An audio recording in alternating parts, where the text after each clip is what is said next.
일상에서 즐기는 마음의 휴식 시간이네요. 자, 앞전에 유튜브로 이렇게 리모컨을 사용해서 TV 유튜브를 보면서 뭘 했었죠? 그래요. 공자의 손자인 자사가 쓴 중용에 대해서 이게 이렇게 쉽게 즐겁게 한번 봤잖아요. 뭐 어렵거나 막 까다롭거나 막 깊이 파고 들어가지 않게.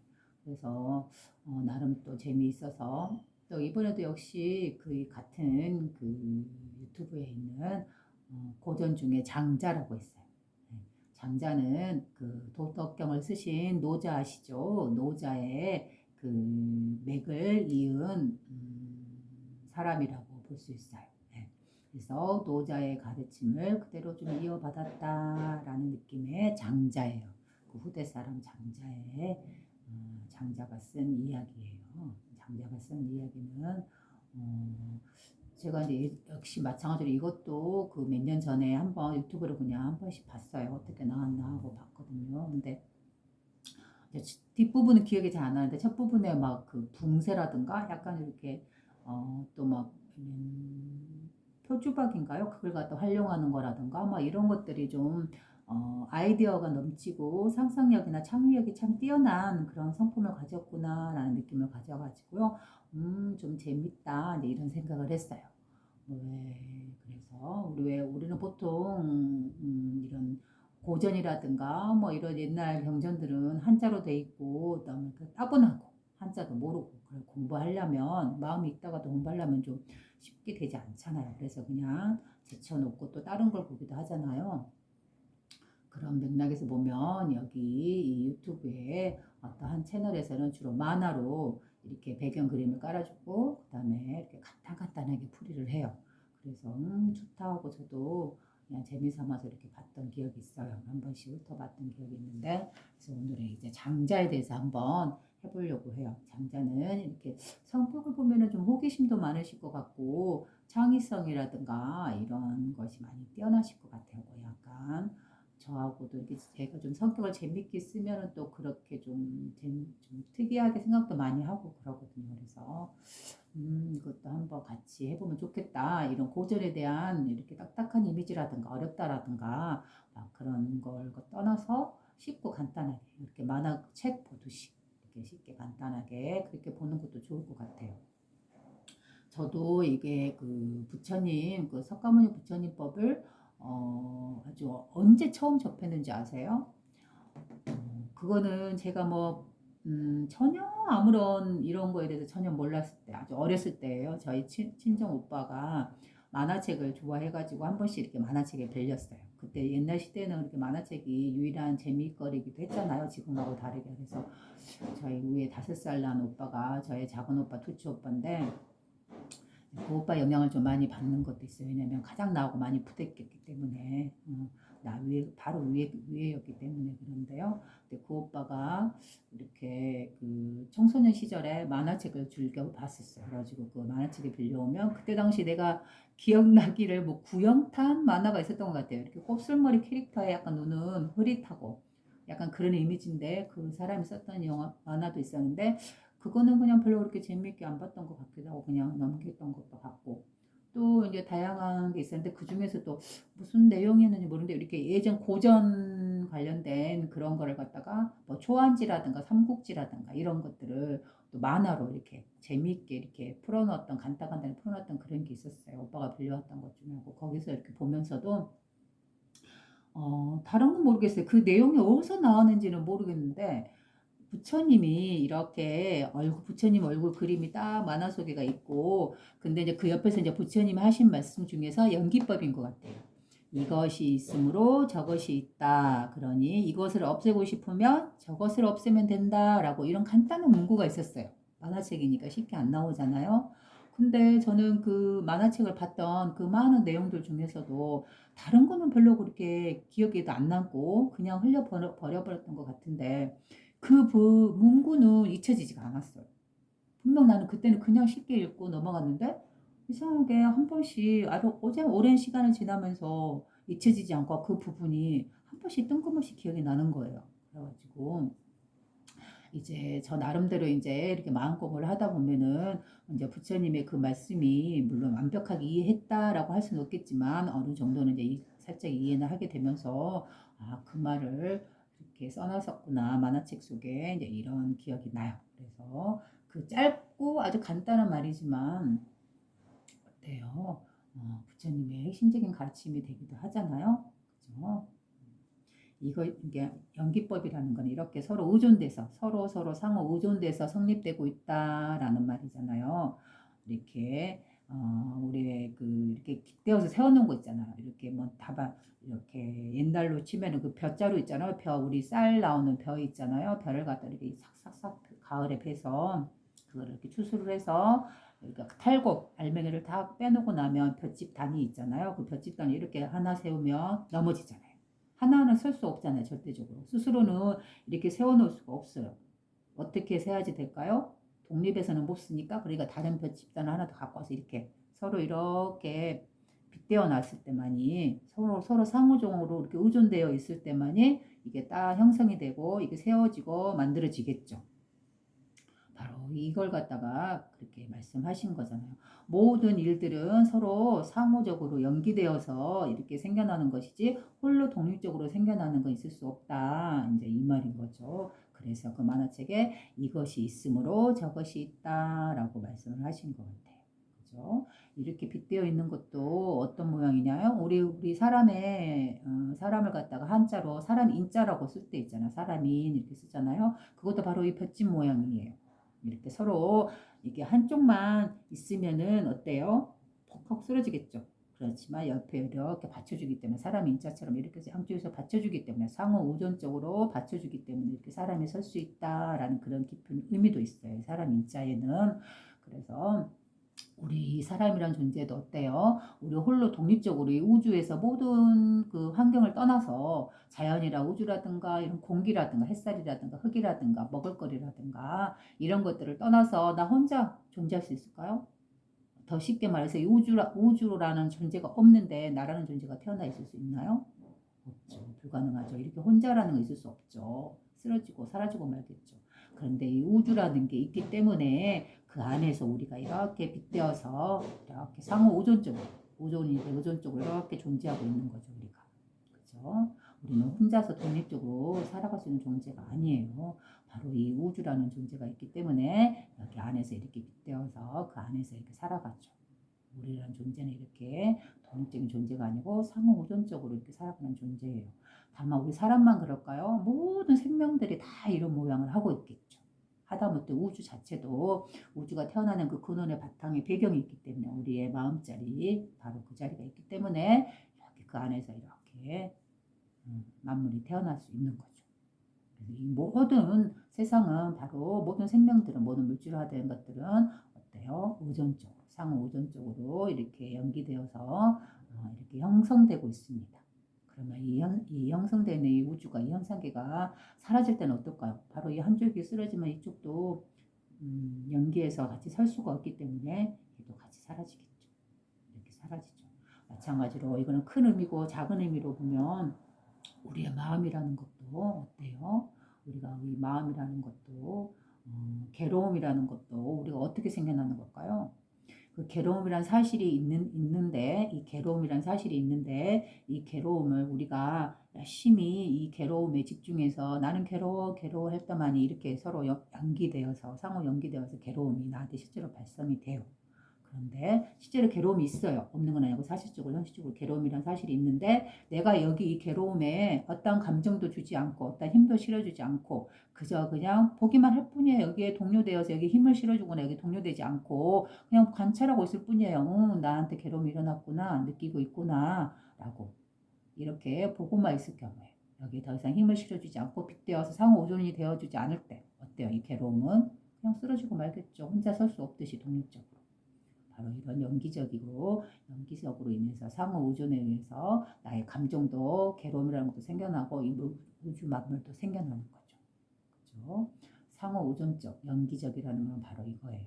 이것이 있으므로 이것이 있다. 그러므로 이것을 없애고 싶다 그러면은 이것을 없애면 이거 자체도 스스로 없어지는 거죠. 그죠? 그럼 괴로움, 나한테 괴로움이라는 게 있다. 나가 너무 힘들다. 그럼 이 괴로움이라는 감정에 내가 힘을 실어주지 않는다. 그저 관찰하고 있을 뿐이다. 관하고 있다라고 하죠, 이거를. 그럼 어때요? 이 괴로움은 실제로 일어나고 있으나, 현실에 일어나고 있으나, 내가 여기 힘을 실어주지 않고 집중하지 않기 때문에, 그저 보고만 있고 알아차리고만 있지, 여기에 동요되지 않기 때문에, 이 괴로움은 있으나, 그러나 사라져버리겠죠. 홀로 독립해서 있을 수 없듯이. 이게 연기죠. 이제 오늘은, 다시 처음으로 돌아가서, 장자 이야기를 한번 해볼게요. 그래요.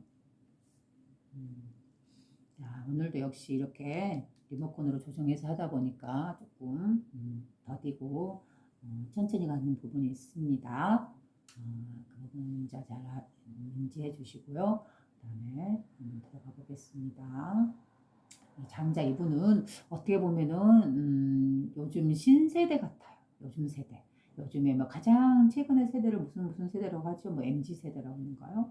하여튼 그래서 어디도 가침없이 확 튀어 있는 그런 생각들, 그런 생각들 가진 존재들, 이런 느낌이 좀 들었어요. 자, 여러분 어떤 느낌이 들지 한번 볼까요? 같이 한번 들어가 볼게요.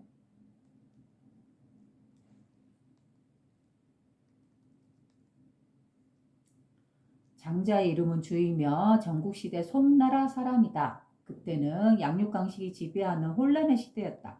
양육강식이란 바로 그거잖아요. 서로 여러 나라로 분열된 나라들이 서로 자기 나라를 위해서, 서로 자기 자신이 잘 살기 위해서 싸우고 죽이는 전쟁이 끊임없이 일어나는 이런 시대였겠죠. 바로 그걸 양육강식이라고 말하지요. 그때는 우리가 맹자가 살았던 시대는 바로 양육강식에 지배하는 시대였대요.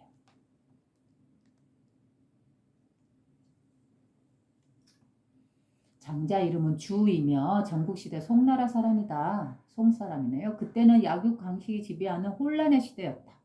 어때요? 지금하고도 별 차이가 없을 수 있잖아요. 지금도 역시 우리나라가 아니지만 다른 나라에서는, 주변의 나라에서는 전쟁이 일어나고 있잖아요. 그 전쟁이 일어나는 거에 이면에는 어때요? 양육 강식이라는 그런 것이 숨어 있겠죠.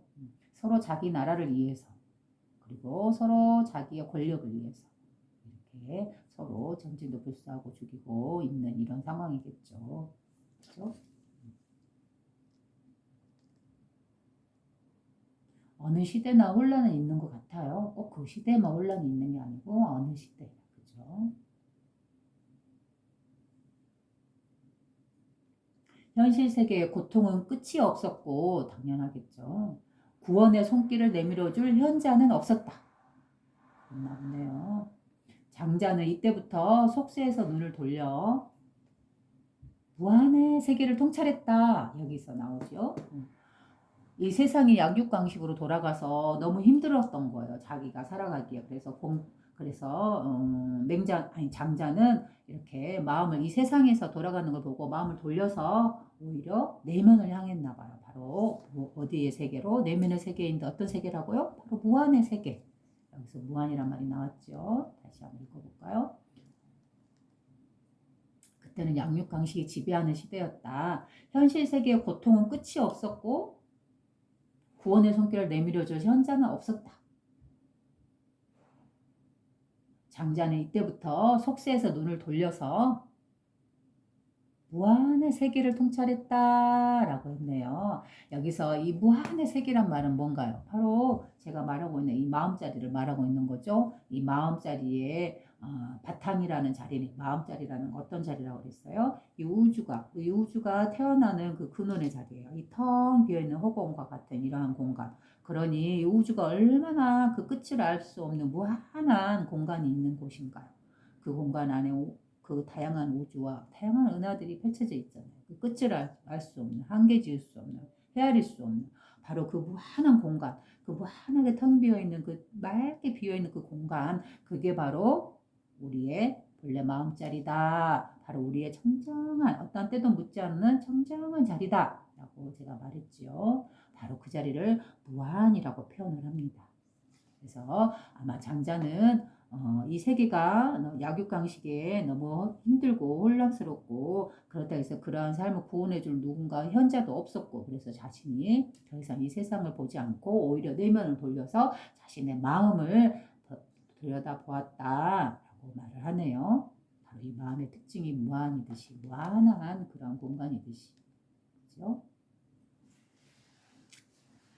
장자는 이때부터 속세에서 눈을 돌려서 어디를 향했다고요? 무한한 세계를 통찰했다. 바로 자기의 마음을 통찰했다. 그는 인간의 존재를 깨닫고 인간이 어떤 존재인가? 남을 보고 나를 꾸미지 않으며 과거와 미래를 통해 현재를 생각하지 말고 자 여기도 말했네요. 과거와 미래를 통해서 현재를 생각하지 마라 라고 했네요. 현재라든가 과거라든가 미래라든가 이거는 어디까지나 우리가 언어로서 개념 지어놓은 것 뿐이잖아요. 실제로 과거, 미래, 현재라는 건 있지 않겠죠.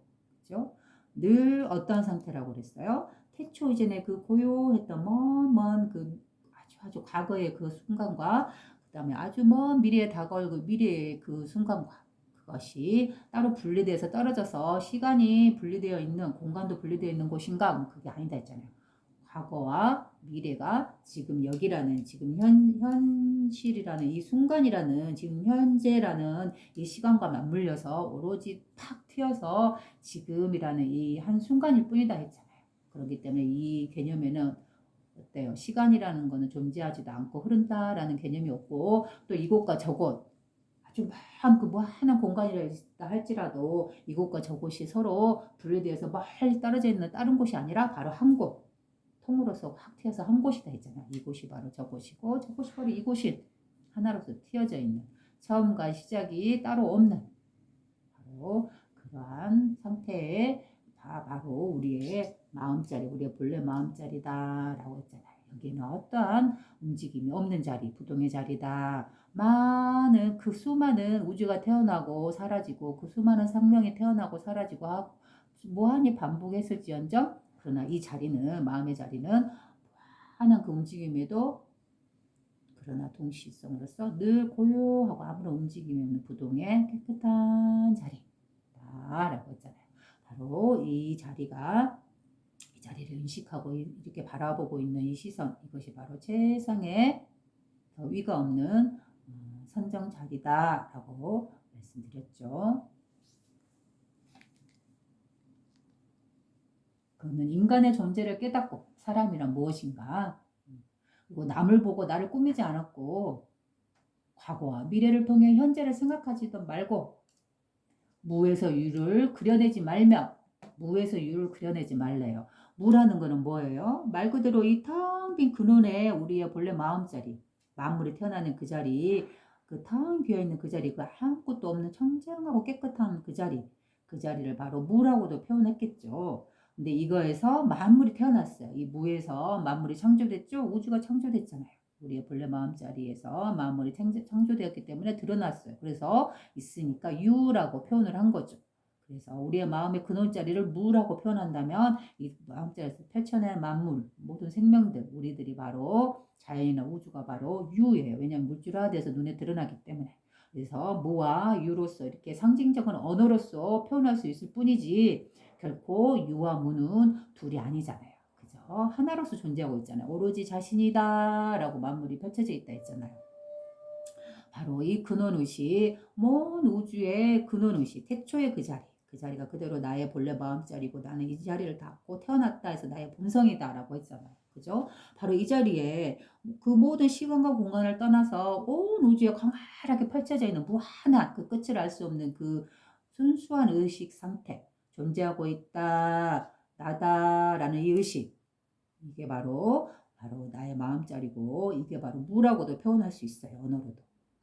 그래서 이 자신은 무다, 유다 이름을 붙일 수도 없어요. 왜 그런가요? 바로 나라는 이 존재하고 있음이라는 이 의식, 지금 내가 여기서 이렇게 이야기하고 있을 때도 여러분이 듣고 있을 때에도 나다, 나는 존재하고 있다, 여기에 있다 라고 하는 이 의식은 이 나라는 이 개체 안에 갇혀서 나의 감정에 휘둘고 있는 나라는 그런 개념이 아니고 그런 좁은 나가 아니고 아주 큰 나라고 했죠. 이 큰 마음, 온 우주에 그대로 펼쳐져 있는 순수 의식, 그 존재로서 스스로 있음이라는 이 의식. 그래서 지금 바로 이 자리에서 내가 있다, 내가 여기 있다라는 이 의식. 이게 바로 무라고 표현할 수 있으며 이게 바로 자신이에요. 그렇기 때문에 이 자신에서 만물이 나왔잖아요. 여기에서 이 마음자리에서 만물이 나왔기 때문에 나다라는 이 의식, 온 우주를 통째로 자신이라고 생각하고 있는 이 의식은 분리된 게 없어요. 왜냐하면 이 현상계에 드러난 모든 것들이 바로 자기 자신이에요. 왜냐하면 나로서 드러나 있기 때문에. 바로 자신으로서 드러나 있기 때문에 바로 이 성품이 바로 신의 성품이요. 그 성품을 그대로 우리는 갖고 태어났다 했잖아요. 그래서 자기 자리에서 보면 자신의 자리, 나다라는 이 자리에서 앉아서 보면 실질적으로 나라는 개념도 없어요. 왜냐하면 나라는 단어는 너, 대상, 둘로 쪼개졌을 때 대상이 있을 때만이 그걸 분별해서 상대적으로 생겨나는 언어예요. 여기 바로 연기법이 여기서도 나오죠. 상대적으로 나라는 존재가 있기 때문에 너라는 존재도 여기서 태어나는 거예요. 그죠? 서로 의존해서 상대적으로 의존해서 태어나는 거지 실질적으로 나다라는 생각이 없으면 오로지 나 자신일 뿐이고 만물이 나 자신일 뿐일 때는 대상도 나도 그 자체로서 모든 게 나일 뿐일 때는 나다는 개념도 없어요. 그런 언어도 들어올 자리가 없는 거예요. 그렇기 때문에 나라든가 유나 무라든가 이런 너라든가 나와 상대된 너, 유와 무 이런 것들은 다 어때요? 상호 오존적으로서 태어난 거잖아요. 그죠? 그렇기 때문에 이것도 서로 오존적으로서 태어난 것이기 때문에 오로지 혼자일 때, 온 만물이 온 우주가 바로 나 자신일 때, 스스로일 때는 나와 대상을 분리할 수가 없겠죠. 오로지 나 자신밖에 없으니까 온 우주 자체가 나니까. 그럴 때에는 유라는 개념도 무라는 개념도 없잖아요. 나 너라는 개념도 없어요. 그죠? 오로지 표현한다면 그저 있음이라는 그 개념. 있음, 느끼고 있음, 알아차리고 있음, 듣고 있음, 보고 있음. 있음이란 존재밖에 없는 거예요. 이거를 갖다 이제 좀 더 언어적인 개념으로 붙여서 나다라는 개념을 붙일 수도 있는 거죠. 그죠?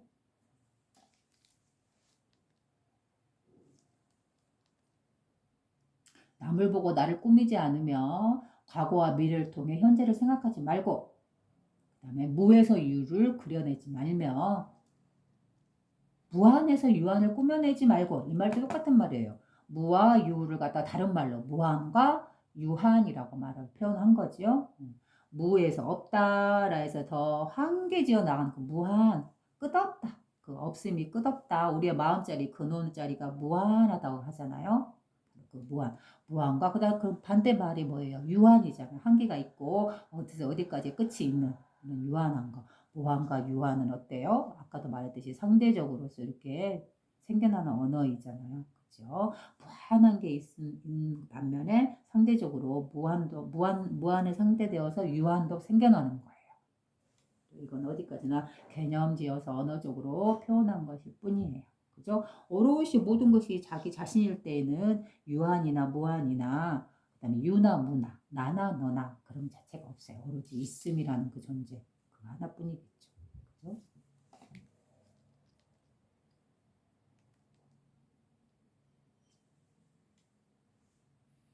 무에서 유를 그려내지 말고 무한에서 유한을 꾸며내지 말며 이런 말들은 어떤 뜻이에요? 말 그대로 유든 무든 무한이든 유한이든 이러한 개념에서 떠나라. 그러한 상을 깨라 이 말이죠.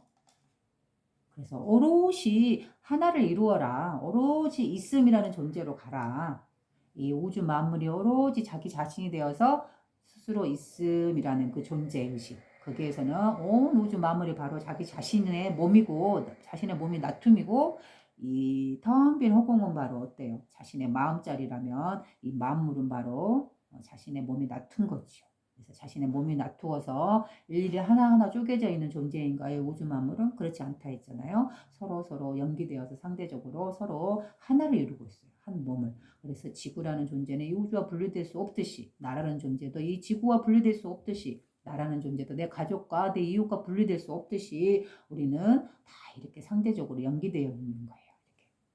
이렇게. 네트워크화 되어 있는 거죠. 그물망처럼 서로 이렇게 연결되어 있어요. 떨어질래야 떨어질 수가 없어요. 그래서 이 우주 자체의 순수 근원 의식으로서 이렇게 나다 나다란 개념보다도 여기 존재하고 있다 있음이라는 이 개념에서 만물이 나와서 자신의 몸을 이루고 있는 거예요. 그러니까 바로 어때요?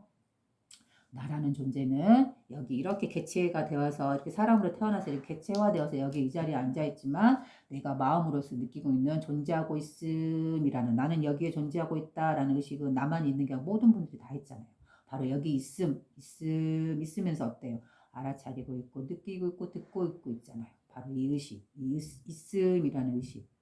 어떠한 움직임에도 휘둘리지 않고 그저 있음하고 고요하게 있는 이 의식. 이게 바로 진실한 자기 자신의 모습이죠. 이 있음에서 보면 만물은 바로 자기 자신의 몸이 나툰 거예요. 그렇죠? 어떻게 분리될 수 있겠어요? 이 우주 만물과 우주 만물이 그러니 바로 자기 자신에서 드러난 거죠. 자기 자신이 창조한 것과 같은 거죠. 바로 우리 여기서 자신이라는 거는 우리의 마음자리, 바로 그 자리를 말하는 거고 무한한 이 우주의 공간을 말하고 있는 거죠. 순수한 의식, 우주 전체 의식, 그 자리. 그 자리에 그 자리가 바로 우리의 본성으로 이렇게 내려와서 우리가 태어날 때 갖고 태어나잖아요. 그래서 우리가 이렇게 앉아서 이렇게 있을 때 나다, 여기 있다, 존재하고 있다라고 느끼고 있는 거죠.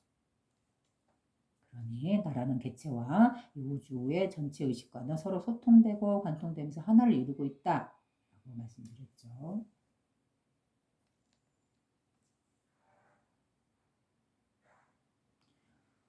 무한에서 유한을 그려내지 말고 모든 상을 깨라 이 말이죠. 죽음에서 생존을 강요하지 않아야만 속박을 넘어 자유를 얻는다 여겼다. 여기서 또 하나 나왔네요. 죽음에서 생존을 강요하지 않아야만 속박을 넘어 자유를 얻는다 여겼다. 그래요. 자, 이거는 어때요? 자유라는 건 어때요? 죽음과 삶이라는 이 경계마저도 저기 상대적으로 우선적으로 생겨나 있는 언어적인 개념일 뿐이라고 제가 말씀드렸죠. 삶과 죽음이고 같은 말이다라고 말했었죠. 앞전 이야기할 때.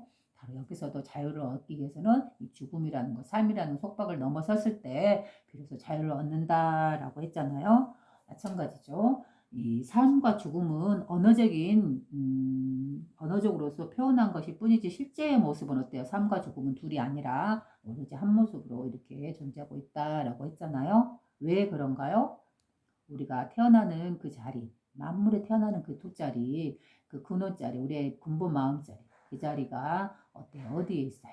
바로 이 온 우주의 그 무한한 공간, 바로 그 자리, 바로 무한한 공간에 순수하게, 청정하게, 맑게, 고요하게 깨어있는 그 의식, 바로 그 자리이기 때문에 그 자리가 돗자리고 우리의 근본 마음자리라고 했잖아요. 그리고 영이라고 표현할 수 있어요. 성스러운 영, 영의 자리라고도 표현할 수 있습니다. 바로 여기에서 만물이 태어났잖아요. 만물이 태어났어요. 왜냐면 여기서 만물이 태어나고 우주가 태어나고 그 안에서 우리가 그 결과로서 드러나서 이렇게 있기 때문에. 그래서 우리가 태어난 자리도 바로 이 근원자리, 우리의 마음자리요. 또 우리가 여기 안에서 태어나서 살아가다가 이 마음자리 안에서 생활하고 움직이고 살아가다가 결국은 다시 되돌아가는 곳이 어딘가요? 돌아가는 곳도 바로 처음 나온 그 자리로 돌아간다라고 하는 거잖아요. 그죠? 그래서 죽음으로서 되돌아가는 곳 자리가 바로 우리가 만물이 태어나는 자리예요. 만물이 태어나는 자리. 그러니 죽음과 삶이라는 것은 떨어질 수가 없이 그냥 동시성으로서 항시 이렇게 삶으로서 펼쳐져 있어요. 이 삶이라는 것으로서. 그렇기 때문에 이 삶과 죽음이라는 것은 우리가 언어적으로 이렇게 이분법적으로 나누어 놓은 것 뿐이지 실질적인 모습은 어때요? 삶과 죽음도 서로 이렇게 상호 우존적으로 존재하고 있겠죠? 바로 이렇게 양면이 같이 삶과 죽음이라는 것이 동시성으로 이렇게 존재하고 있는 것처럼 지금 우리의 삶처럼 이렇게 펼쳐지고 있는 것처럼 이렇게 상호 우존적으로 존재하고 있는 거죠. 우리가 태어났다라고 생각하기 때문에 그 몸이 움직이다 죽음이라는 것이 생겨나는 거죠. 그죠? 삶이라는 생각이 태어났기 때문에 결국은 죽음이라는 생각도 따라오는 거예요. 상호 우선적으로서. 그죠? 근데 우리가 태어났다는 생각이 없다 그러면 어때요? 우리가 움직이고 어찌고 그래서 다시 죽었다 해서 이거 죽음이라고 받아들일 수 있는 건가요? 우리가 태어났다는 생각이 없다 그러면 죽음이라는 것도 없겠죠. 그래서 태어남이 없다라는 거, 무생법인의 자리를 열의 자리라고도 해요. 열의 오고감이 없다, 오고감이 자유롭다 해서 부처님을 갖다가 또 열애라고도 표현하잖아요. 그래서 그 열애란 말 자체는 오고감이 없단 말인데 바로 이 근원자리, 마음자리, 우리의 고요한 자리. 태초 이전에 만물이 생겨나기 이전에 그 고요했던 의식과 또 지금을 거쳐서 미래에 어떠한 일이 펼쳐질지라도 역시 그 미래의 순간에도 처음과 끝이 그리고 이 중간이 지금이 그대로 통으로서 어떠한 시간이나 어떠한 흐름이 없고 오로지 청정하고 깨끗하고 고요했던 그 상태를 유지하고 있는 이 의식. 바로 이 자리를 열의 자리라고 해요. 바로 더 이상 위가 없는 선정의 자리라고도 하지요. 이 자리를 또 비상, 비비상, 처정이다. 꼭 더 위가 없는 선정 자리다라고도 해요. 이 자리를. 그래서 이 자리에서 봤을 때는 어때요? 내가 물질화되어서 이렇게 몸을 갖고 태어났다 한들 그러나 이 고유한 의식, 부동의 의식에서는 어때요? 일어남이 일어났으나 그러나 결코 일어남이 없다라고 보고 있는 의식이에요. 이 말을 더 간단하게 표현하면은 노자가 말했던 위무이하고 똑같은 거예요. 위는 하되 함이 없는 움직이되 움직임이 없는 그 고요한 자리. 우리가 10,000번 태어나고 10,000번 살아가나 그러나 10,000번 태어나고 10,000번 죽고 10,000번 태어나고 10,000번 살고 이렇게 죽고 살고 죽고를 아주 무한하게 반복한다 한들 이 근원의 자리 우리의 마음자리는 늘 고요해요. 오감이 없어요. 어떤 움직임이 없어요. 그저 알아차리고만 있어요. 태어났구나. 다시 제자리로 돌아왔구나. 이런 거는 우리의 객체로서 분리되어 있는 상태에서만 나와 대상이 있는 데에서만 태어났다 죽었다 이렇게 표현하지만 이 본래 있는 자리 이 모든 만물이 자기 자신인 자리에서는 어때요? 나라는 존재가 저 만물로서 이미 드러나 있고 어떤 움직임도 없는 그 자체예요. 때문에 이 의식 자체에서는 만물이 태어나고 오고 가고 만번 태어나고 만번 죽고 만번 후 태어난 우주가 태어났다 죽다 그 모든 것을 순환하고 윤환하고 무한히 반복하고 있을지언정 그거는 어디까지나 자신의 몸이 물질화되어 있는 몸이 그렇게 이 현상대로서 드러나 있는 몸이 만번 태어나고 만번 죽을 뿐이지 실질적으로 이 만번 태어나고 만번 굴리고 있는 이 우주로 굴리고 있는 이 의식 자체는 어때요? 부동이라 했잖아요. 청정이라 했잖아요. 아무런 움직임이 없고 어떤 때도 없다 했잖아요. 오로지 여기 이 자리에서 과거와 미래를 떠나서 관통해서 어떤 구애도 없이 바로 이 자리에서 그대로 여기 존재하고 있으면서 이렇게 지켜보고 있다 했잖아요. 그러니 이 의식 자체는 어때요? 태어남이 있다 없다라고 표현할 수가 없죠. 그죠? 이 드러나지 않는 이 정신의 의식, 이 마음, 우리의 본성자리 여기서는 어떤 움직임이 없는 거예요. 그렇지만 이 본성자리에서 이 돗자리에서 만물은 오고 가죠. 태어나고 죽고 태어나고 죽고. 그러나 정정 이 청정한 이 의식 자체는 움직임이 없죠. 오고 감이 없잖아요. 그래서 부동이고 움직임이 없기 때문에 그래서 어떤 움직임이 없었기 때문에 어떤 때도 없지 않기 때문에 부동이라고도 하는 거예요. 이 자리에서 보면 죽음이란 오고 감이란 없는 거죠. 그러나 현실 세계에서 객관화되어서 봤을 때는 어때요? 이 자리를 근본으로 해서 모든 물질화되는 것들이 생명들이 오고 가죠. 순환을 끝없이 하죠. 계절이 오고 가고 우리 몸도 태어나고 죽고 우주도 태어나고 죽고 수없이 반복하고 있죠.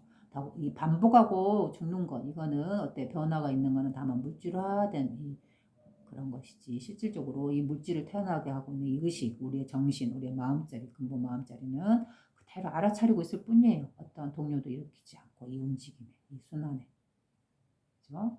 그래서 이 부동의 의식 이 의식이 여기서 바로 생명이 나오고 이 태어난 생명이 다시 되돌아가는 자리도 이 의식 있잖아요. 그렇기 때문에 이 의식에서 보면 어때요? 태어남이라든가 죽음이라든가 이거는 어떠한 구애가 없죠. 여기서 자유로울 수가 있는 거죠. 이 의식에서. 바로 이 자리를 말하고 있는 거죠. 다시 한번 읽어볼까요?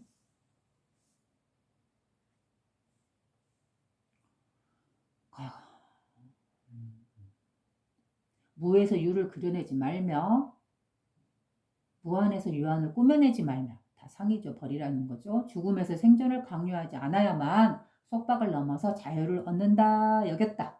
그래요. 바로 이 모든 이 자유라는 개념 자체 그러니까 우리는 보통 자유라는 개념을 이 신체적인 자유라든가 내가 뭐 하고 싶은 것에 대한 자유 뭐 이렇게 많이 표현을 하잖아요. 근데 그건 자유는 작은 개념의 자유이겠죠. 여기서 장자가 말하고 있는 이 자유로움이라는 것은 뭐예요? 아주 큰 자유를 말하는 거예요.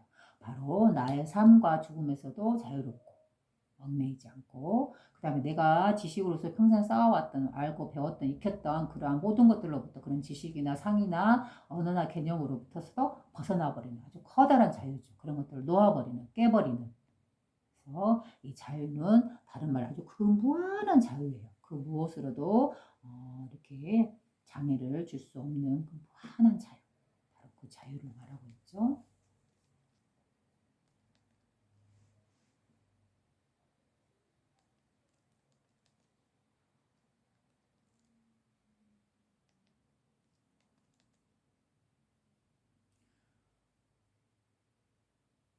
장자의 철학은 자유의 철학이며 자유의 큰 자유, 생명을 끝없는 시공간에 부여하는 체험의 철학이다. 여기서 보면 생명을 끝없는 시공간에 부여한대요. 생명을 끝없는 시공간에 부여한다. 바로 이게 우리 돛자리의 모습이잖아요. 우리 마음자리. 이 근호자리는 어때요? 생명이라고 그랬잖아요. 끝없는 생명을 오고 가게 만 번 태어나게 하고 만 번 죽게 하고 끝없는 공간을 만들잖아요. 시간과 공간을 부여하잖아요. 이 생명은. 이 근호자리를 바로 우리의 마음자리가 바로 생명이라고 해요. 왜냐하면 만물이 태어나니까. 이 돛자리에서. 그죠? 마음, 도 이거는 같은 말이라고 했잖아요. 우리 근본 마음자리. 그죠? 그래서 생명을 끝없는 시공간에 부여하고 있어요. 그죠? 그리고 이 시간이라는 거는 어떻게 해서 태어나는 걸까요? 실제로 시간은 없다. 세상의 선정시간 자리에서는 시간이라 없다라고 했잖아요. 근데 왜 시간이 생겨나는 걸까요? 바로 물질화 되면서부터 시간이 생겨나는 거예요. 태어나면서부터 이것은 결국 노화라는 과정을 거쳐서 죽음이라는 결과를 맞이하잖아요. 이 생로병사의 과정. 이거는 분명히 시간이 있잖아요. 처음에 태어날 때는 젊음, 중간에는 장년의 늙음, 마지막 죽음이라는 이런 시간의 흐름이 있잖아요. 그죠? 그리고 또 시간은 이렇게 드러나는 거고, 물질이 태어나야지만이 시간이라는 건 생성되는 거고, 그 다음에 공간도 원래는 없었어요. 태초 이전에 그 고요한 의식 자체로서 있음이라는 어떤 물질화되어 있지도 않고, 어떤 움직임도 없고, 어떤 우주도 태어나지도 않은 상태에서의 그 순수한 있음, 온 우주의 무한한 공간에 스스로 있음이라는 이 나다 너라는 구별도 없는 오로지 있음이라는 그 존재 의식 그거 하나만 있을 때에는 어때요? 공간이란 있나요? 없어요. 왜냐하면 그 자체로 무한하게 있기 때문에 이거는 공간이라고도 표현할 수도 없는 거예요. 뭐라고도 언어로 표현할 수도 없어요. 그런데 공간이 생기는 건 어디서부터 생기는 건가요? 바로 물질이 생기면서부터. 물질이 화화되어서 태어나면서 물질이 생겨나면서부터 시간도 생겨나지만 역시 공간도 생겨나요. 이 텅 비어있는 그 공간 안에 하나의 물질이 생겨남으로 인해서 이 물질과 그 반대되는 것은 주변이 공간이 생겨나게 되는 거잖아요. 이 물질이 태어남으로 인해서 주변은 텅 비어있는 공간이 되는 거잖아요. 그죠? 물질이 하나 더 태어났어요. 하나에서 두 개로. 그러면 어때요? 여기와 이물질과 이물질 사이에 또 공간이 생겨나잖아요. 이 사이에가. 그죠? 또한 여기 주변에 공간도 있고 이물질과 이물질 사이에 공간도 있고 그래서 이 생명자리, 근원자리, 우리의 마음자리에서는 시간도 원래 없고 공간도 원래 없어요. 그죠? 오로지 탕 비어서 무한해서 스스로 있음이라는 그거 하나이기 때문에. 근데 여기 이제 시간이 무한히 지난 다음에 물질화돼서 우주가 나오고 생명들이 나오고 자연이 나오면서 이렇게 물질화되어서 나오면서 시간도 생겨나고 공간도 생겨나게 된 거예요. 그렇죠?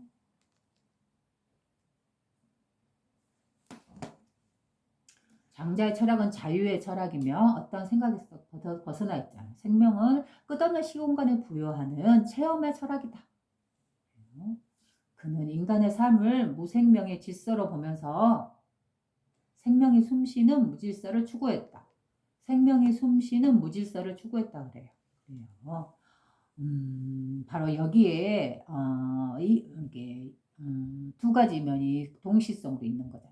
생명이 숨쉰다. 그러면 우리는 살아있음이잖아요. 그죠? 생명이 숨쉰다는 건 살아있음이고 생명이 있다는 거예요. 이 생명은 어떻게 보면은 어때요? 질서라는 개념도 있어요. 왜냐하면 우리 태어난 모든 물질은 어떠한 특정한 질서가 있잖아요. 어떤 규칙이 있고 어떤 배열이 있고 우리 유전자도 마찬가지고 모든 물질들도 마찬가지고 특성들이 있어요. 다 그게 질서가 있어요.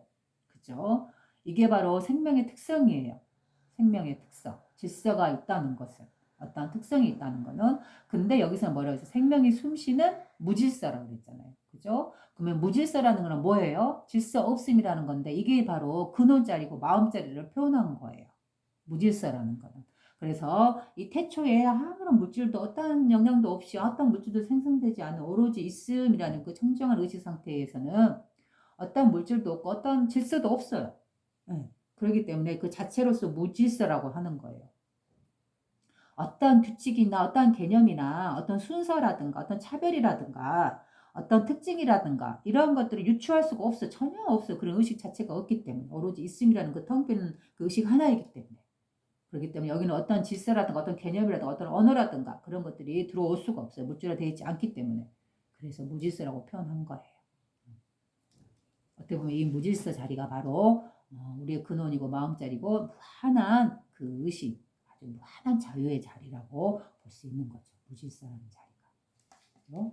그래서 이 현상계는 이 물질계 우주계는 어때요? 생명이 숨쉬고 있으나 동시성으로서 무질서예요. 생명은 질서를 갖고 태어나나 모든 생명들, 물질들은 질서가 있으나 그거를 태어나게 만들고 있는 드러나지 않는 이 존재, 무질서의 존재, 텅 비어있는 무한한 공간 같은 무질서한 존재. 질서란 어떤 개체, 어떤 규칙이나 개념이나 언어나 어떤 틀이나 지식이나 어떤 상으로서 붙일 수 없는 자리. 그렇기 때문에 질서가 없는 자리이기 때문에 무질서라고 해요. 이건 무질서는 무한한 자유의 자리를 말한 거고 바로 우리의 마음 자리를 말하고 있는 거예요. 그래서 이 현상계는 어때요? 이 무한한 무질서, 무한한 자유의 자리, 그 근원 자리에서 생명들이 무한히 반복하고 있는 태어나고 죽고를 반복하고 있는 순환하고 있는 이 질서가 동시성으로 있는 거죠. 그렇죠? 무질서와 질서가 동시성으로 있는 거죠. 그래서 생명이 숨쉬고 있는 무질서. 현상계를 그렇게 표현했네요.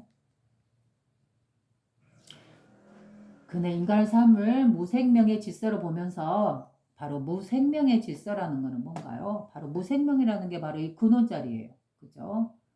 무생명의 질서. 바로 근원자리를 표현한 거예요. 생명이 없는데도 질서가 있다라는 거죠. 무생명이라는 것은 우리의 근원자리이고 이 근원자리에서 만물이 태어나잖아요. 태어나고 죽고를 반복하는 질서를 하고 있잖아요. 생겨나고 죽고 생겨나고 죽고 태어나고 죽고 태어나고 죽고 우주가 태어나고 죽고 우리 감정이 태어나고 죽고 우리 몸이 태어나고 죽고 그죠? 이렇게 생명에는 물질들은 이런 질서가 있어요. 그런데 이 근원자리에서는 질서가 없다 했잖아요. 무질서 바로 무한한 자유의 자리. 어떤 상이라든가 어떤 물질도 없고 우리 그 모든 곳에 근원에 이 허공처럼 텅 비어있는 자리 그 자리는 어떤 개념이나 규칙이나 언어나 질서라든가 위아래라든가 순서라든가 이런 것들이 들어올 수 없기 때문에 그걸 갖다가 무질서라고 표현을 한 거예요. 그러니까 이 세계는 어때요? 우리가 살고 있는 세계는 무질서와 질서가 동시성으로서 존재하고 있는 거죠. 이렇게 생멸하고 생별하고 있는 거죠. 생겨나고 죽고 생겨나고 죽고. 바로 무질서란 무한한 자유죠. 무한한 자유에 의해서 질서가 태어나고 죽고가 반복되고 있다라고 이렇게 동시성으로 이야기하고 있지요. 생명을 끝없는 시공간에 부여하는 체험의 철학이다. 그는 인간의 삶을 무생명의 질서로 보면서 생명이 숨쉬는 무질서를 추구했다. 처음 부분에 이렇게 나오고 이제 한자가 나오네요. 자, 대붕 이야기래요. 대붕. 대붕이라는 말이 아주 커다란 새예요. 아주 커다란 새. 그런데 여기서는 진짜로 어떤 걸 말하는지 정말 커다란 새인지 아닌지 나도 이 부분을 보면서 많이 생각하게 했어요. 좋은 책이란 바로 이래요. 보고 바로 우리가 아하 그렇구나 하고 넘어갈 수 있는 그런 책은 그렇게 좋은 책이라고 볼 수 없어요. 왜냐하면 우리가 이 글자를 읽고 생각을 하고 우리의 사유를 이렇게 탁 튀어줄 수 있는 이러한 책이 좋거든요. 한마디로 생각하게 만드는 그런 책. 그게 이 장자의 첫 부분인 것 같아요. 그래서 저도 이 부분을 읽고 대부 하면서 막 정말 이런 새가 있을까 하고 생각했던 그런 적이 있네요. 그럼 대붕 이야기 아주 커다란 새 어떤 이야기인가 볼까요? 북해에는 몇 천리에 달할 만큼 큰 물고기가 살고 있었다. 그런가 봐요. 어느 날 그 물고기는 대붕이라는 큰 새로 변했다. 등에는 몇 천리에 빨리 지나갑니다. 북해에는 몇 천리에 달할 만큼 큰 물고기가 살고 있었다. 어느 날 그 물고기는 대붕이라는 큰 새로 변했다. 등에는 몇 천리에 달하는 날개가 생겼고 한 번 날개짓을 하면 9천리를 날아갔다. 하늘 위에서 아래를 내려다보니 안개가 자욱하여 아무것도 보이지 않았다. 다시 위를 올려다보니 끝없이 펼쳐진 하늘에 마치 세상과 자신이 하나로 된 듯했다. 그래요. 바로 여기에 포인트가 있죠. 진짜로 대붕이 있는 게 아니고 바로 이 하나라는 의식을 표현하기 위해서 이렇게 은유로서 대붕과 큰 물고기로 비유를 한 거예요. 제가 다시 읽어볼게요.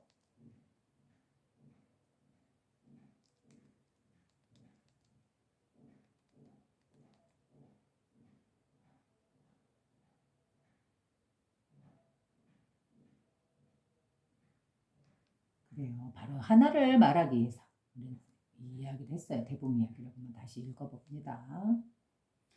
큰 새 대붕 이야기. 하나라는 의식을 대붕으로 표현을 했네요. 북해는 몇 천리에 달할 만큼 큰 물고기가 살고 있었다. 어느 날 그 물고기는 대붕이라는 큰 새로 변했다. 그렇죠? 물고기와 새, 그러면은 물고기는 육지를 상징하고 아주 커다란 물고기라 했잖아요. 북해에는. 그죠? 커다란 물고기라는 거는 바로 물질적으로서 이렇게 잡혀지는 그 물질 세계를 뜻하고 있는, 상징하고 있다고 보면 될 것 같아요. 커다란 북해에 있는 물고기란 바로 북해 위에 떠 있는 대륙과 같은 그런 느낌이에요. 물질 세계. 그리고 그다음에 어느 날 그 물고기가 어떻게 됐어요? 어느 날 아주 커다란 새로 변했다고 했잖아요. 어느 날 그 물고기는 대붕이라는 큰 새로 변했대요. 근데 얼마만큼 큰 새냐고요? 읽어봅시다.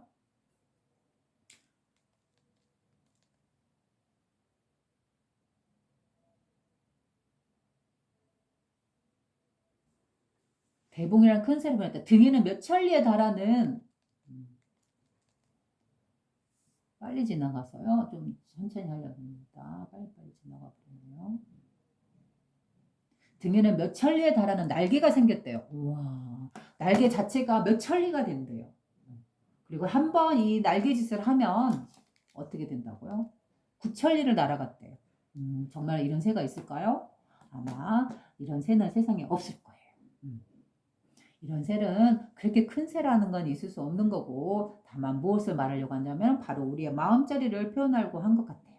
바로 우리의 마음자리는 어때요? 무한해서 그 끝을 알 수 없다 했잖아요. 그죠? 이 우주의 텅 빈 그 허공과 같은 그러한 공간, 그것이 바로 우리의 마음자리예요. 그렇게 커요, 우리의 마음자리는. 바로 이 마음자리는 어때요? 제가 예전에 설명했듯이 새가 이렇게 날개짓을 하고 날아가나 그 흔적이 없다 했잖아요. 바로 이 마음의 특성이 바로 이 새와 같은 그런 특성이 있지 않나요? 저는 이렇게 생각이 들었어요. 그래서 이 새가 이렇게 날개짓을 하고 가나 그러나 그 흔적이 없어요. 그죠? 이렇게 커다란 새가 9천리나 되고 몇 천리나 되는 이러한 새가 이렇게 날개짓에서 날아갈 수 있는 그러한 공간.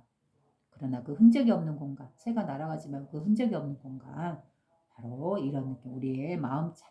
이 허공과 같은 텅 비어 있는 어떠한 것도 구애받지 않고 어떠한 것도 부딪힘이 없는 텅 빈 이 자리. 우리의 마음자리. 이 자리를 새로 비유한 거예요. 아주 커다란 새로.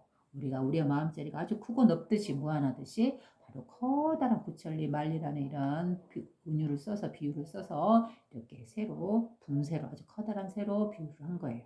그래서 붕새란 커다란 새란 바로 우리의 마음자리를 상징한 거고, 그 다음에 그 밑에 고래 아니 커다란 물고기라는 거는 북해라는 곳에 살았던 커다란 물고기는 바로 우리 물질 세계, 우리가 살고 땅을 받고 살고 있는 물질 세계를 뜻한 것 같아요. 그래서 자 어때요? 다음 또 읽어볼게요. 어느 날 그 물고기가 바로 이 새가 되었다 했잖아요. 그러니까 이 물질 세계와 이 마음자리는 어때요? 서로 소통되고 있다라고 말을 하고 있는 거잖아요. 그죠? 물질 세계와 이 마음자리, 대붕의 자리는 서로 딱 떨어져서 독립돼서 존재하고 있는 건가요? 아니에요. 여기도 역시 의존적으로 연기되어서 있는 거예요. 상호 의존적으로. 이 물질 세계는 바로 이 드러나지 않는 마음 세계와 서로 하나로서 동시성으로 존재하고 있듯이 바로 연기적으로 상호 의존해서 존재하고 있듯이 그래서 이 물질 세계는 이 커다란 물고기에 비유를 한 거고 우리 근원자리 마음자리 드러나지 않는 자리 바로 이 자리는 새로 비유를 한 거예요. 그래서 이 물질 세계와 이 물질 세계를 상징하는 물고기와 커다란 물고기와 이 마음자리를 상징하고 있는 붕새 커다란 새는 어때요? 바로 물고기가 붕새가 됐다 했잖아요. 그 말은 붕새가 바로 물고기가 된다. 그래서 서로 소통 관통되고 있다. 그래서 뭘로 있다 했죠. 바로 하나로 있다. 하나의 모습으로 있다라고 이제 또 말을 하나 할 거예요. 보세요. 음. 하늘 위에서 아래를 내려보니 안개가 자욱하여 아무것도 보이지 않았다. 다시 위로 올려다보니 끝없이 펼쳐진 하늘에 마치 세상과 자신이 하나가 된 듯 했다. 여기 나왔잖아요. 그죠? 마치 뭐 이 세상과 나라는 자신이 하나가 된 듯 했다라고 말을 하지요. 이 물질 세계와 이 의식, 정신과는 마음과는 서로 뗄래야 뗄 수 없는 바로 하나를 이루고 있는 세상이다라고 말했잖아요. 그죠? 오로지 이 하나 의식이라는 바로 신의 성품이고 온 우주 만물을 굴리고 있는 하나의 주체 의식이라고 했잖아요. 그 의식이 바로 자신이다, 나다, 이렇게 있음이라는 존재로서 드러난다 했잖아요. 그죠? 나다, 있음이라는 이 존재. 이 존재는 나라는 개체 안에 이 몸 안에 갇힌 나라는 개념이 아니죠. 바로 이 온 우주를 굴리고 있는 스스로 존재하고 있는 의식. 그 있음이라는 의식. 나다라고도 표현할 수도 없는 있음이라는 의식. 바로 그 의식. 그거를 갖다가 하나라고 표현을 한 거예요. 그래서 마치 세상과 나라는 자신이 하나로서 있는 것 같다. 하나가 된 듯 했다라고 말을 하고 있네요. 장자와. 역시 장자도 어때요? 이 하나의 도리를 이야기하고 있네요. 그죠? 바로 이 하나의 도리. 여기에서도 보면은 공자도 그런 말을 한 게 있어요. 바로 공자와 제자가 서로 이야기를 나누고 있는데 제자가 어떤 질문을 했었던 것 같아요. 그러니까 공자의 대답이 이런 말이었어요. 그 대답이 그 질문을 뭔 내용 했는지는 모르겠는데 공자가 이 말을 했어요. 나는 내가 그 모든 걸 다 알고 있는 게 아니다. 한마디로 나는 이 세상의 모든 지식이라든가 그런 것들을 다 깨고 있는 게 아니다. 다만 이 하나의 도리로서 깨었다라고 말하고 있어요. 그 말이 바로 이리관지라고 말을 하죠. 하나의 도로서 깨틀다. 그 말이에요. 바로 여기서 장자가 말하고 있는 마치 세상과 나라는 자신이 하나가 된 듯 했다. 바로 이 의식, 이 하나의 의식. 이게 바로 공자에서도 역시 이리관지 나는 세상의 모든 것을 알고 있는 게 아니다. 다만 하나의 도리로서 깨틀고 알았다라고 말을 하는 거예요. 그 말과 같이 서로 통하는 말이지요. 바로 이 하나의 의식.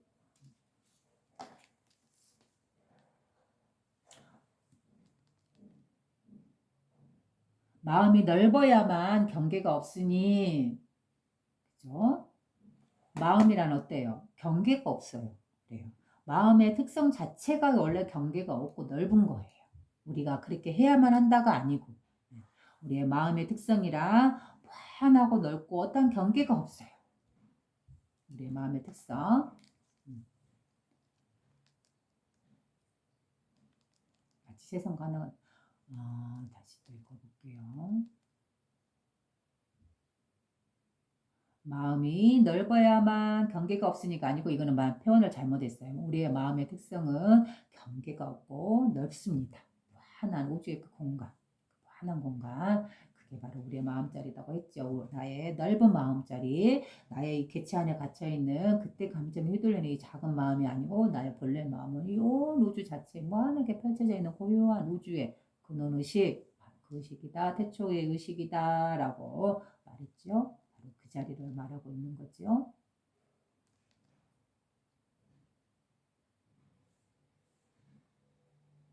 마음이라 넓고 경계가 없으니 한쪽에만 치우쳐져 사물을 대하지 말고 세상과 하나가 되어야 한다라고 했네요. 자, 그래요. 한쪽에만 치우쳐서 대하면 안 된다라는 말은 바로 어때요? 바로 이 중도의식.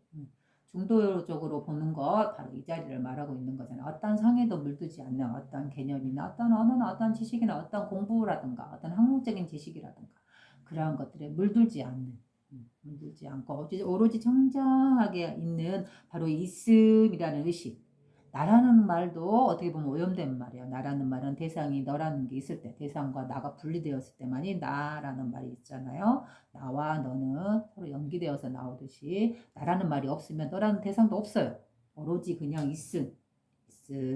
우리가 왜 이렇게 자기 자신을 돌아보면 알잖아요. 나라는 존재는 나는 여기 있어 라고 하잖아요. 그 나라는 말을 상을 더 깨끗하게 상을 깬다 그러면 그걸 오로지 있음이라는 이 의식, 알아차리고 있음, 느끼고 있음, 이 의식, 그죠? 이 의식으로서 우리는 어떤 감정이 오면 그 감정을 우리가 느끼고 알아차리고 있잖아요. 즐거움이 오면 아 즐겁네 하고 알아차리고, 슬퍼하면 아 내가 슬퍼하고 있네 하고 알아차리고, 내가 힘들면 아 내가 지금 괴로운 시기를 겪고 있구나 하고 알아차리고 있잖아요. 오로지 알아차리고만 있는 이 의식, 첫 번째 의식, 그죠? 이것이 바로 있음이라는, 바로 지금 여기 내가 말하고 있는 나라는 존재의 있음이라는 의식이고, 이 의식으로서 나는 말을 하고 대화를 하고 여러분에게 이야기를 하고 있고, 여러분들은 바로 이 있음, 나라는 존재가 있음이라는 이 의식을 통해서 나의 말을 듣고 지금 여러분들이 느끼고 있는 거죠. 이거는 있음이라는 의식은 온 우주 만물의 그 무한한 공간에 온 사방에 모든 것이 있지 않은 곳이 없기 때문에, 바로 여기서 물질화되어서 만 우주가 나왔고 자연이 나왔고 생명이 나왔고 우리가 나왔기 때문에, 이 있음이라는 의식은 어디에 따로 뻥 떨어져 있는 게 아니에요. 바로 나와 이 우주, 온 우주 만물과 바로 여러분들과 모든 생명들 안에 그대로 존재하고 있어요. 그래서 있지 않은 곳이 없어요. 한마디로 없는 곳이 없어요. 바로 이 의식, 이 있음이라는 의식이 바로 다른 말을 뭐라 해서 신이라고도 표현했잖아요. 신. 만물을 태어나게 한 그 존재. 그죠? 만물이 태어나고 죽고를 반복 안 하고 정적 자신은 드러나지 않은 채로 고유하게 있음. 어떤 움직임에도 변화 없이 뭐 하나 생명을 살고 있는 이 불사. 그죠? 정면 아주 고유하고 죽지 않고 영원한 생명이 있는 이 자리. 이 자리, 있음의 자리, 이 의식은, 이 있음이라는 의식은 없는 곳이 없어요. 그래서 신이란 존재는 없는 곳이 없는 거죠. 바로 우리가 있는 곳에는 늘 신이 함께 하고 있는 거고, 바로 자기 자신이 바로 신의 성품으로서 드러나 있는 거잖아요. 그죠? 우리는 늘 이 신과 함께 있는 거예요. 바로 이 돛자리와 우리 마음자리, 바로 우리 마음자리에서 떠날 수 없듯이, 내 마음에서 분리될 수 없듯이, 나는 마음을 정말 떼내고 싶으나 그러나 우리는 어디 마음에서 분리될 수 있나요? 마음에서 절대 분리될 수가 없죠. 그죠? 우리가 살아가고 있는 동안에는 늘 이 마음 안에서 살아가고, 이 마음을 써서 살아가고, 죽는 그 순간에도 돌아간다. 그러면 어디로 돌아가는 거예요? 자기가 태어난 그 마음자리로 돌아가는 거예요. 그러니 우리는 이 마음 안에서 사는 거죠. 이 마음은 달리 말해서 온 우주의 무한한 그 텅 빈 공간과 같은 그런 존재예요. 그죠? 그러나 딱 어디에 있는 게 아니잖아요. 마음이란 어디에 있어서 우리가 잡을 수 있는 게 아니잖아요. 그죠? 바로 이 텅 빈 허공과 같이.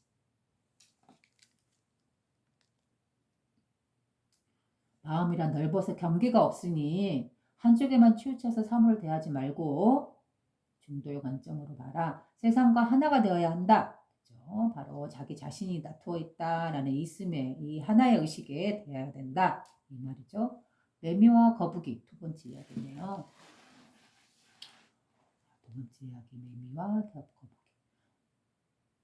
그래요. 앞전 이야기에서 중요한 건 뭐예요? 하나를 이야기하고 대분과 물고기를 통해서 하나를 이야기했고, 바로 자신이 이 하나의 의식, 있음의 의식, 온 우주 만물이 바로 자기 자신이다라는 이 하나의 의식을 이루어야 한다라고 명자가 말하고 있네요. 그래서 이 하나라는 거, 이거 의식이라는 말은 어디에서나 똑같이 등장하는 핵심적인 말이에요. 어떤 경전에는 꼭 이 하나라는 의식이라는 말이 들어간 곳이 없어요. 이 하나.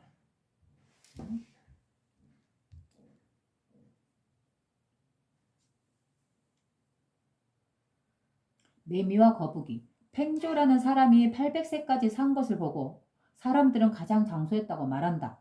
정말 오래 산 거죠. 우리 지금 현재 100세인데 예전에 이 맹자가 살았던 그 시대에는 800세까지 살았던 사람이 있었대. 그렇죠?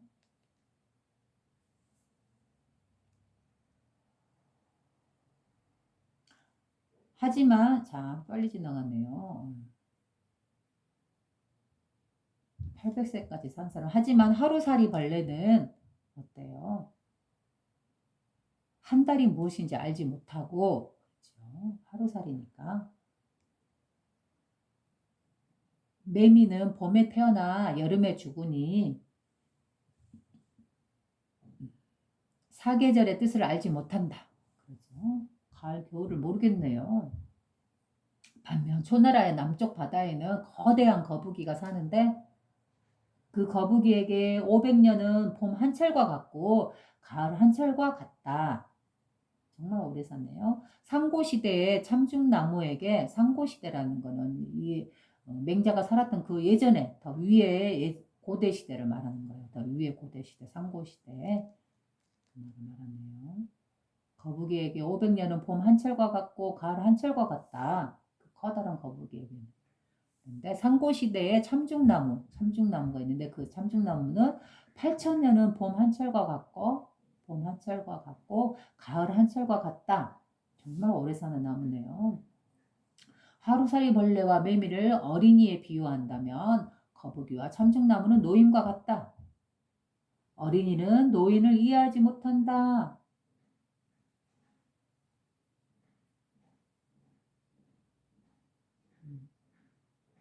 그래요. 바다 거북과 참중나무에 비하면 팽조는 어때요? 어린 아이와 같다라고 하는 거죠.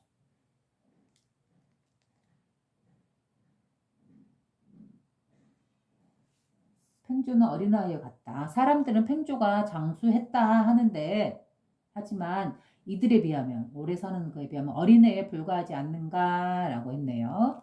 그래요. 여기서 생명의 유한과 무한을 이야기했네요. 바로 우리 사람은 어때요? 이렇게 100년이 됐든 또 앞으로 과학기술이 발전되면 뭐 200년이나 아니면 저 팽조라는 사람처럼 800년을 살지도 아니면 10,000년을 살지도 모르겠어요. 그죠? 어디 가든 그건 알 수 없는 거잖아요. 근데 지금 시간으로 보면 우리는 어때요? 사람이 태어나면 100년을 살다가 죽잖아요. 그죠? 그런데 이렇게 유한한 생명, 끝이 있는 생명이 있는가 반면 또 어때요? 반면에 상고시대의 참중나무라든가 그 남쪽 바다의 커다란 거북이라든가 이런 종류는 어때? 몇만 년을 몇천 년을 살았다고 했잖아요. 그래서 바로 생명의 무한성을 이야기한 거예요. 생명이라는 건 두 가지 측면이 있어요. 생명이라는 거는 우리 사람처럼 또는 펜조라는 사람처럼 이렇게 또는 하루살이처럼 이렇게 다양한 생명의 시간이 있잖아요. 정해진 시간, 유한한 시간이 유한 한계가 있는 시간이. 근데 이 생명들은 어디서 나온다 했어요? 이 무한의 자리. 바로 우리의 마음자리, 근원자리가 바로 무한이라고 그랬잖아요. 이 무한은 어때요?